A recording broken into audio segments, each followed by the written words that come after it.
Welcome back to my channel. Actually guys মই ভিডিঅ'টো প্ৰস্তুত কৰাৰ কোনো মুড নাছিল, তাৰ পিছতো মই ভিডিঅ'টো প্ৰস্তুত কৰি আছোঁ কেৱল একাংশ ভিউৱাৰ্ছৰ বা একাংশৰ কমেণ্টছৰ ৰিপ্লাইৰ বাবে। তো যিকি নহওক ফ্ৰেণ্ডছসকল, মই অলপ আগতে এটা ভিডিঅ' প্ৰস্তুত কৰিছিলোঁ আৰু ইউটিউবত আপলোড কৰিছিলোঁ। সেই ভিডিঅ' কোনটো আছিল মই আপোনালোকক থাম্বনেইলটো দেখাই লৈছোঁ। চ' এইখিনি আছিলে যে মেৰিট লিষ্টক লৈ এক ডাঙৰ আপডেট।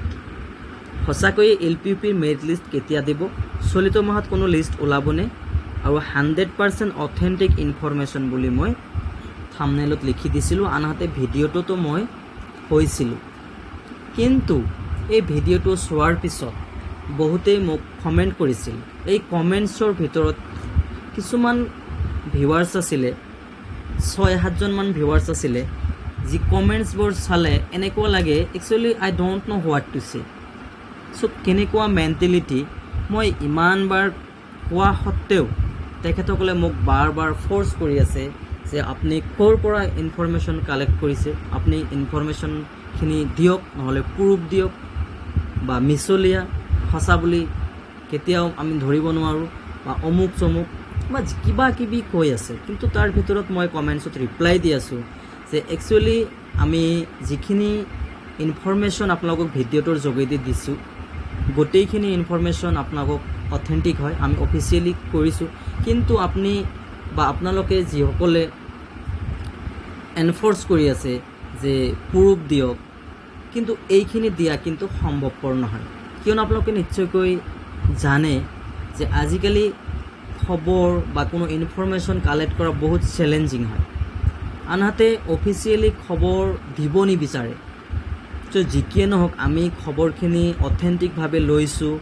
আমি এনেকুৱা আছে কিছুমানে যদিহে ভিজিট কৰা হয় এওঁলোকক ফটো দিব লাগিব, বা ফোনো ক'লে যদি আমি কথা পাতোঁ ৰেকৰ্ডিং দিব লাগিব। এনেকুৱা কথাটো নহয় যে আমি আপোনালোকক 100% প্ৰুফ দিম। আৰু আপোনালোকে এবাৰ ভাবিছেনে, প্ৰুফ দিয়াৰ পিছত যিজনে আমাক খবৰখিনি শ্বেয়াৰ কৰিছে তেখেতৰ কি হ'ব? আপুনি এবাৰ ভাবিছেনে যে যিজনে শ্বেয়াৰ কৰিব খবৰখিনি বা ইনফৰমেশ্যনখিনি, এইখিনি আমি ছ'চিয়েল মিডিয়াত যেতিয়া তাৰ নামখিনি জনাই দিম, বা আমি এনেকৈ ভিডিঅ' যোগেদি আপোনালোকক ইনফৰমেশ্যনখিনি দি দিম, অমুকে কৈছে বা অমুকৰ লগত মিট কৰিছোঁ, তেতিয়া তেখেতৰ কি হ'ব পৰৱৰ্তী সময়ত? আৰু তেখেতসকলে ডাইৰেক্টলি কৈ দিয়ে যে আপোনালোকৰ লগত কথা পাতোঁতে ভয় লাগে, টেট প্ৰাৰ্থীসকলৰ লগত কথা পাতোঁতে ভয় লাগে, ইনফৰমেশ্যন এটা দিয়াৰ লগে লগে ভাইৰেল হৈ যায়।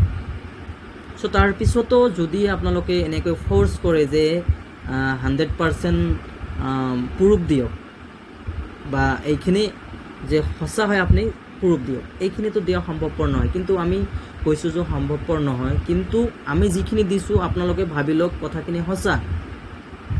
কিন্তু বহুতেই নেগেটিভ কমেণ্ট কৰিছে বা বেয়াকেই কমেণ্ট কৰে কিছুমানে। চ' একচুৱেলি আমি এই ভিডিঅ'টো প্ৰস্তুত সেইকাৰণেই কৰিছোঁ, এই যিসকলে তেনেকৈ এটা নেগেটিভ মেণ্টেলিটিৰ মানুহ বা নেগেটিভ কমেণ্ট কৰি থাকে, চ' তাৰ বাবে মই ভিডিঅ'টো প্ৰস্তুত কৰিছোঁ। যে আপোনালোকে এটা কথা জানেনে বাৰু, ইংৰাজীত আছে যে a man becomes beautiful by the character, white or fairness is not man beautiful. এজন মানুহ চৰিত্ৰৰ দ্বাৰাহে ভাল হয়, ব্যৱহাৰৰ দ্বাৰাহে ভাল হয়। এনেকুৱা নহয় এজন মানুহ দেখাত বগা হেণ্ডচাম সি ভাল, ক'ব নোৱাৰোঁ। কিয়নো গোটেইখিনি ডিপেণ্ড কৰে বিহেভিয়াৰৰ ওপৰত, চ' মেণ্টেলিটিৰ ওপৰত ডিপেণ্ড কৰে।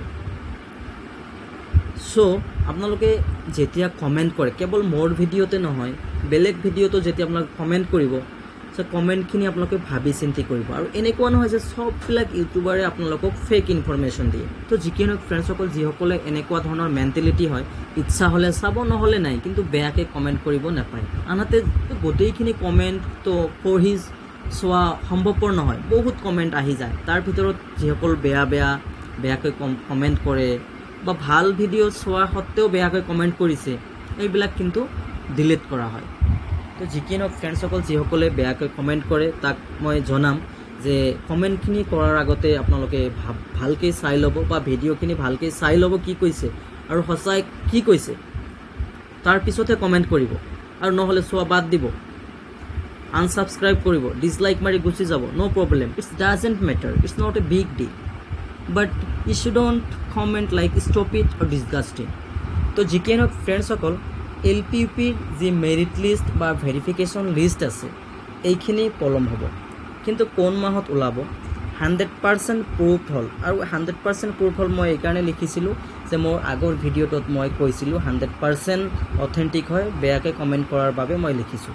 তো যিকি নহওক ফ্ৰেণ্ডসকল, অলপ আগতে হয়তো আপোনালোক নিশ্চয়কৈ এটা পোষ্ট চাইছে, আৰু যিটো পোষ্ট কৰিছিলে কৃতি কাৰিশ্মা বৰপাত্ৰ মেমে।